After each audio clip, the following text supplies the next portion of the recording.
Students, यह question 2017 में पूछा गया था नीट एग्जाम में।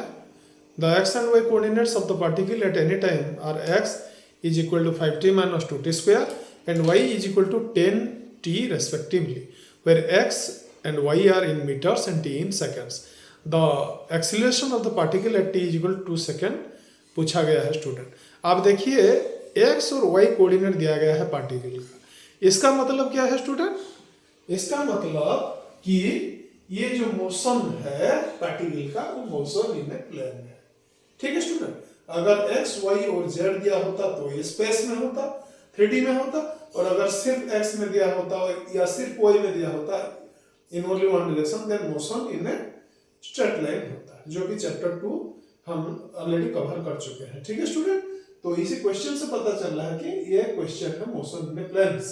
ठीक है स्टूडेंट, तो जो पोजीशन वेक्टर है एक बॉडी का पार्टिकल का वो क्या होता है स्टूडेंट? एक्स आई कैप प्लस वाई जे कैप होता है, जबकि आई कैप और जे कैप क्या होते हैं? एक्स डायरेक्शन में और वाई डायरेक्शन में यूनिट वेक्टर्स होते हैं, और ये एक्स कंपोनेंट होता है पोजीशन वेक्टर का, और वाई जो होता है वाई डायरेक्शन में या वाई एक्सिस में जो पार्टिकल का प्रोजेक्शन होता है वही वाई होता है। ठीक है स्टूडेंट, तो यहाँ पे दिया गया है x is equal to 5t minus 2t square और y दिया गया है 10t। ठीक है स्टूडेंट्स, तो देखिए इसका मतलब है जो पोजीशन है वेक्टर का वो क्या है? x, ये x i है प्लस y j है। ठीक है स्टूडेंट्स, तो जो ऐसे जैसे पोजीशन वेक्टर का x और y कंपोनेंट दिया गया है, ऐसे जो वेलोसिटी v होता है उसका भी क्या होता है स्टूडेंट? x कोऑर्डिनेट में जो उसका प्रोजेक्शन होता है या एक्सिस में उसको vx कहते हैं और इसको vy कहते हैं, y एक्सिस में जो वेलोसिटी का प्रोजेक्शन होता है। और vx क्या होता है स्टूडेंट? vx होता है dx/dt और vy क्या होता है? dy/dt होता है। तो ये dx/dt हमने निकालने से क्या होता है स्टूडेंट?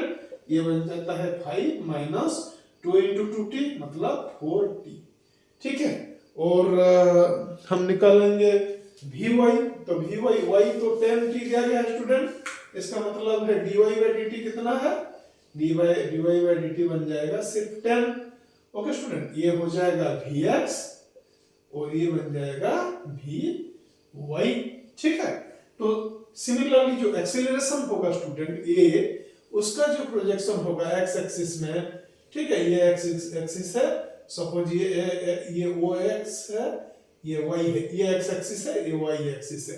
तो जो एक्सीलरेशन वेक्टर का जो प्रोजेक्शन होगा x एक्सिस में उसका जो कंपोनेंट होगा स्टूडेंट उसको क्या बोला जाएगा?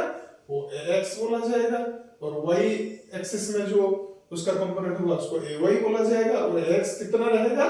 हमको पता है जो a होता है एक्सीलरेशन क्या होता है?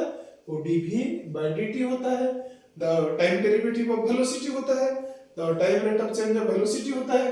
तो जो ax होता है स्टूडेंट वो हो जाता है dvx/dt और जो ay होता है वो बन जाता है dvy/dt।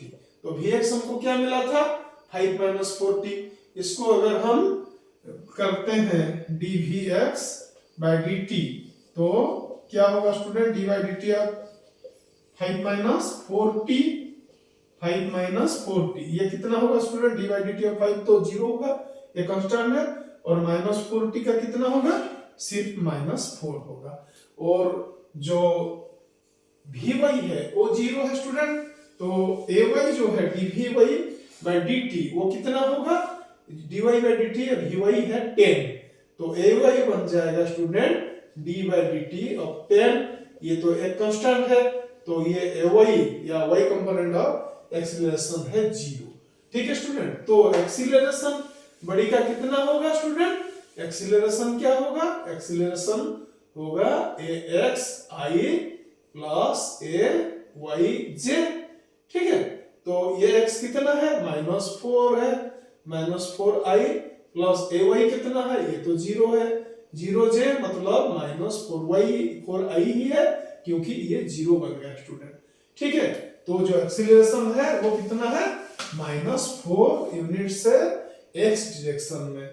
ठीक है, तो ये कांस्टेंट है हर टाइम में, ये इंडिपेंडेंट ऑफ टाइम है, यहाँ तो टाइम नहीं है, तो यहाँ हमको पूछा गया t इक्वल टू 2 सेकंड, जब टाइम 2 सेकंड होगा तो एक्सेलरेशन कितना होगा, एक्सेलरेशन इतना ही होगा, -4 ही होगा, -4 मीटर पर सेकंड स्क्वायर, क्योंकि मीटर और x और y मीटर में है और टाइम सेकंड में है, तो एक्सेलरेशन क्या होता है स्टूडेंट, एक्सेलरेशन मीटर पर सेकंड स्क्वायर उसका ऐसा यूनिट होता है।